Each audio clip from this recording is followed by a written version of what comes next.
All right, and what I want to do today is continue with the first week's lecture.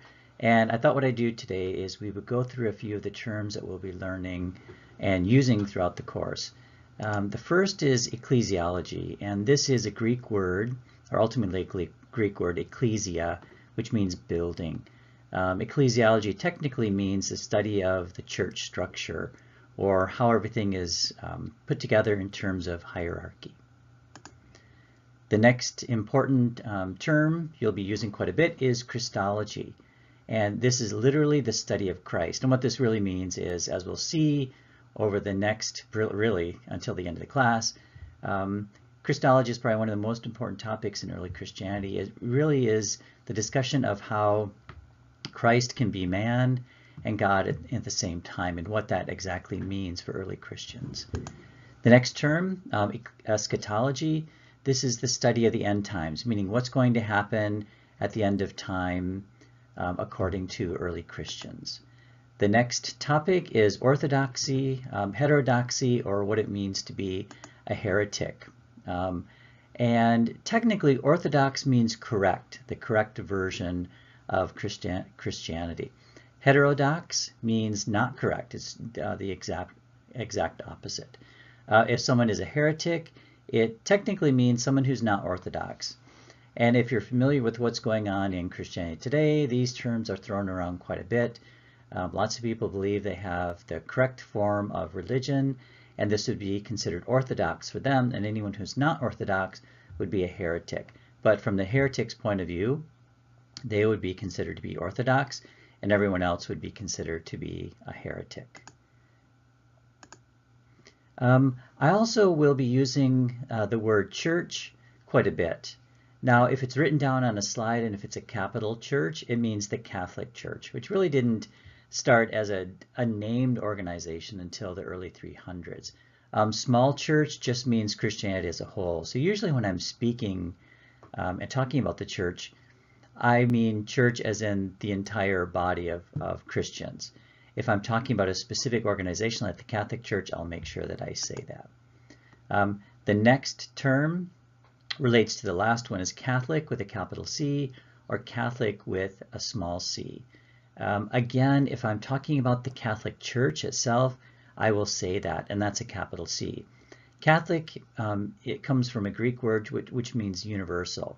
So you can have the Catholic faith, but not really mean the Catholic Church. Okay, and then the next term we'll look at is martyrology.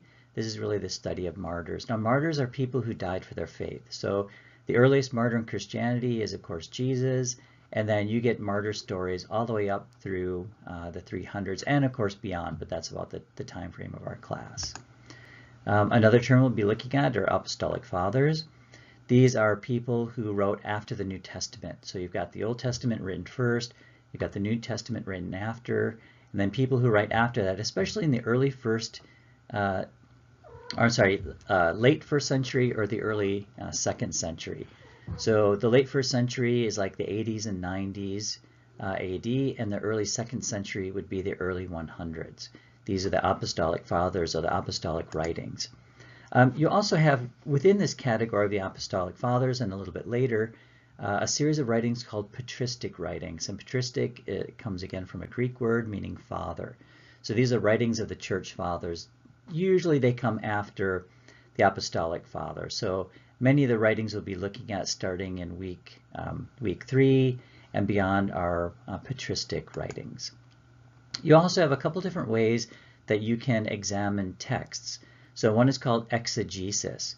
And literally what it means is, again, these are all Greek words, meaning seek meaning from the outside, meaning when you look at a particular text, you look up the history of what's being talked about, you look up words that are being used in the text, and so on.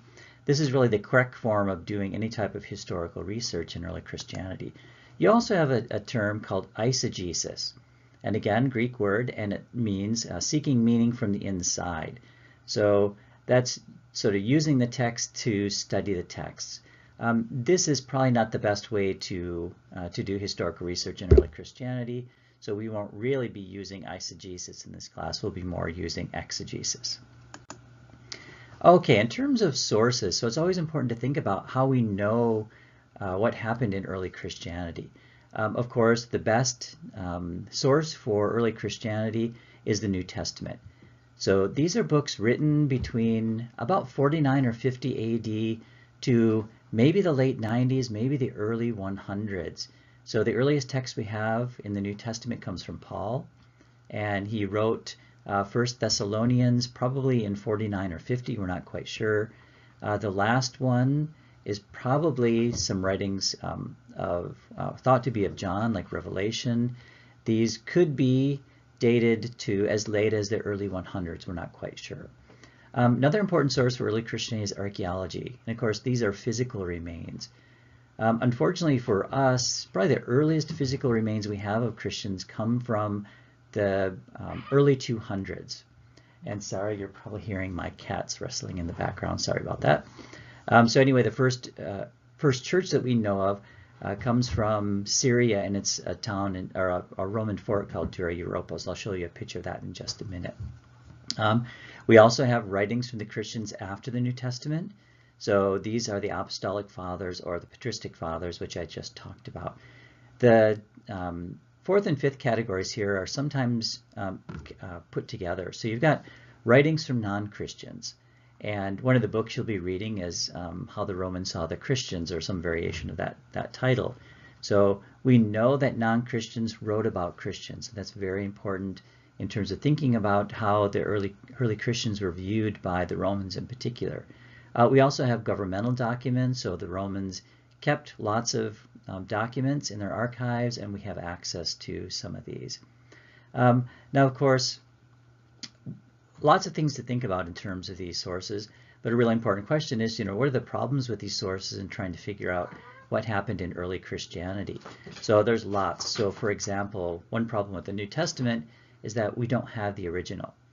So the earliest scrap of New Testament is dated to about 120 AD, so almost 100 years after the time of Christ.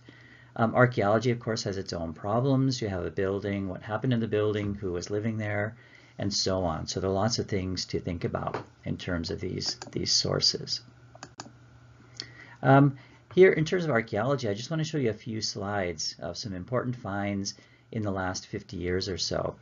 This is called the Pilate inscription. This is found on a piece of stone, and as you can see, there's writing on this stone. And what I've given you here is some of the Latin of what this says here, and down at the bottom, here is the translation of this.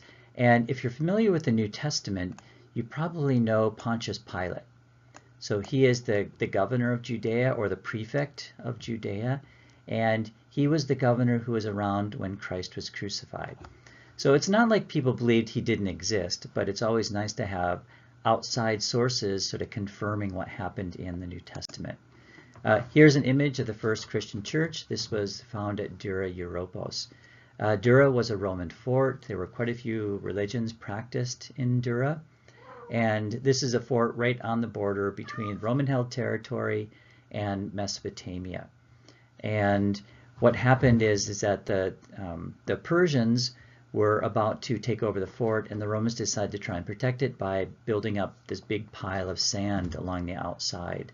And they ended up covering the first street, and what you're looking at is the uncovering of that sand in the first Christian church. And right next to it, they also found a Jewish synagogue, which is all really interesting. Okay, in terms of major discussions in the field, starting from the 1970s, you have very important questions about social classes. So it's always thought that Christians were coming from the poorer classes, and there were, poor women and poor men. And it turns out, after doing some research on this, that was sort of the case, but not all the case. There were certainly wealthy people, both men and women, joining Christianity in the very beginning. And of course, another important question is, once you figure out what social classes were involved, what exactly were they doing? And we'll take a look at some of that in the following weeks. Another major discussion in the field is what is the role of women in early Christianity. So if you remember last lecture, I talked about historiography and how women were sort of left out of history in anything written in the 1950s and before. Women have sort of taken their place in history in terms of studying history, starting from the 1960s, and then this really opened up a brand new field in early Christianity. So we'll spend quite a bit of time talking about what early women did in the church. And of course, as you can see at the very last part of this slide, the biggest discussion is what did someone mean when they said it or wrote it, or what did someone really say? So this is always a problem with written text. And be sure to listen to the podcast that I put up on our Blackboard course about how to read a primary text. That's very important to do for this class. And then in terms of research trends, so in the past, meaning in the 1950s or before, people spent quite a bit of time explaining the text, like the New Testament or the apostolic texts or the patristic text, using the text themselves. And as I said, this is partly eisegesis, explaining the text using the text. But in the last 50, 40 years or so, biblical scholars have borrowed a lot from literary scholars. So there's lots of literary critical techniques being used to understand what was happening in early Christianity by looking at the text. One is textual criticism, and this is really taking apart the text that we have and trying to figure out what the original said. So as I said, the New Testament, we do not have the original. So the New Testament we have today is really a book put together by scholars looking at thousands of manuscripts and trying to figure out what was the original. Sociological criticism is really looking at sociology or social classes in particular for our class. Historical criticism is trying to figure out what these texts are really telling us about the history in it. So for example, if you have a specific thing that happened, maybe an earthquake or how people dressed or so on, that's historical criticism. So if you, as you're watching these videos, of course, if you have any questions, you can certainly shoot me an email or put up a note on the discussion board and we can discuss these things further.